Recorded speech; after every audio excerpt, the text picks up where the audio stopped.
அனைவருக்கும் வணக்கம். நான் பிரபாகர், ஜோதிடர். ஓம் சிவாய நமக. சிவசக்தி, திருச்சிற்றம்பலம். இப்போ என்ன சொல்ல போகிறேன்னா, இந்த திருமணம் எந்த காலகட்டத்தில் நடைபெறுன்னு நிறைய பேருக்கு ஒரு குழப்பமான நிலையில் இருக்கும். அது அடிப்படையில் சொல்கிற கருத்து கொண்டு பயன்படுங்க.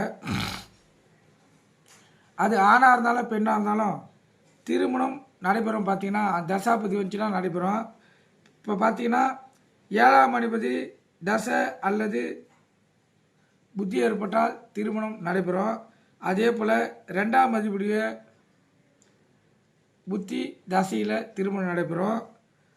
அதே போல் 7ஆம் அதிபதி சேர்ந்தவர்கள் அல்லது 7ஆம் அதிபதி பாத்திர திசையில் திருமணம் காலம் அவங்களுக்கு கைகூடி வரும்.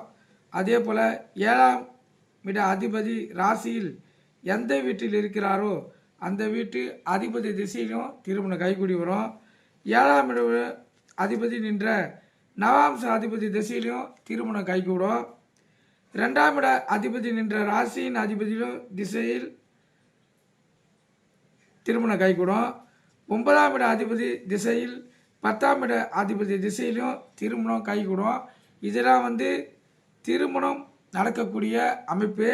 அதே போல் பெண்ணுக்கு குரு புத்தியிலும் ஆணுக்கு சுக்கிர புத்தியிலும் திருமணம் நடைபெறும்.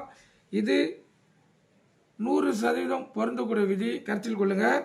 பெண்ணுக்கு குரு புத்தியிலும் ஆணுக்கு சுக்கிர புத்தியிலும் தான் திருமணம் நடைபெறும். இதுக்கு மாற்று கருத்தே இல்லை. இது 100% பொருந்தக்கூடிய விதி. நீங்கள் உங்கள் ஜாதகத்தை ஆராய்ச்சி பண்ணி பார்த்தீங்கன்னா உங்களுக்கு நல்லா தெரியும். நீங்கள் கருத்தில் கொண்டு பயன்படுங்க. நன்றி, வணக்கம். வாழ்க வளமுடன்.